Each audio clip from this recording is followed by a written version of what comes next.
आज फिर आपको बोलने नहीं दिया गया, फिर से आसन ने आपको रोका। राहुल जी क्या कहेंगे, आखिर क्यों रोका जा रहा है आपको? क्यों रोका जा रहा है आपको? सदन में आप जब भी बोलते हैं आपको रोक दिया जाता है। मैं 3 चीजें बोलना चाहता हूं। पहली चीज बोलने नहीं दे रहे हैं।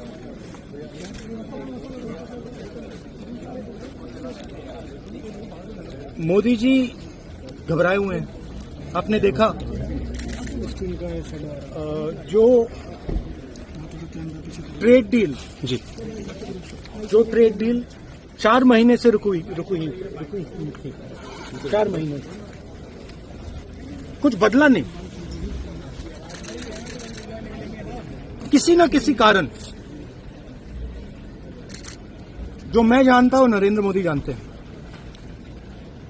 नरेंद्र मोदी जी ने कल शाम उस डील को साइन कर दिया।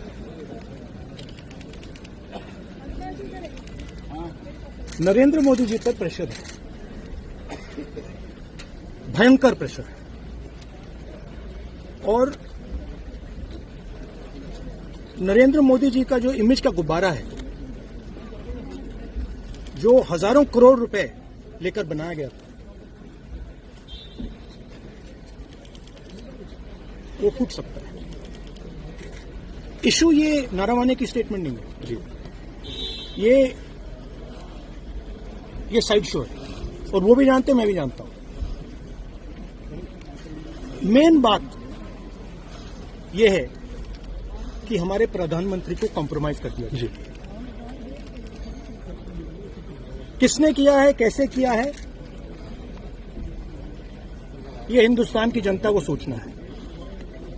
मगर इतिहास में पहली बार हिस्ट्री में एलओपी को प्रेसिडेंशियल एड्रेस में नहीं बोलने दिया। बाहर बोल दीजिए जो अंदर जी जी, नियमों का वो तो ऑटोमेटिकली होगा जी।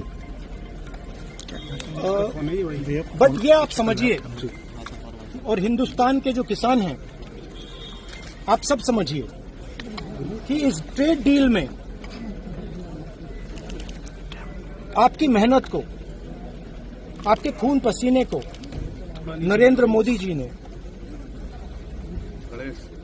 बेच दिया है। और वो इसलिए बेचा है क्योंकि वो कॉम्प्रोमाइज्ड है जी।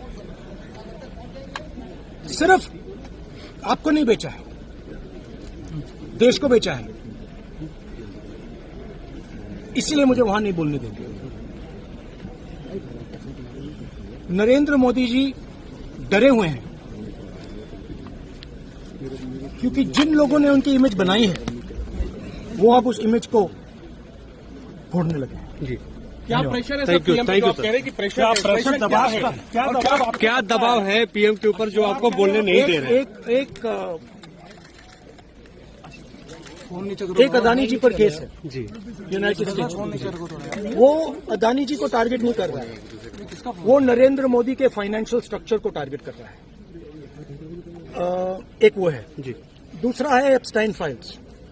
एप्स्टाइन फाइल्स में अभी और माल है, वो अभी रिलीज नहीं हुआ है। इसीलिए इस दबाव में आकर एप्स्टाइन फाइल्स में जो है, जो पूरा देश जानना चाहता है, मगर अभी अमेरिका ने रिलीज नहीं किया है जी। और दूसरा जो अदानी जी पर केस है जी, जो एक्चुअली मोदी जी पर केस है, क्योंकि वो बीजेपी का फाइनेंशियल स्ट्रक्चर है, मोदी जी का फाइनेंशियल स्ट्रक्चर है। तो ये 2 प्रेशर पॉइंट्स हैं। और आप ये बात समझ लो, देश ये समझ ले कि प्रधानमंत्री कॉम्प्रोमाइज है जी। Thank you sir, thank you. चुनौती देते हैं प्रधानमंत्री को बात करने की।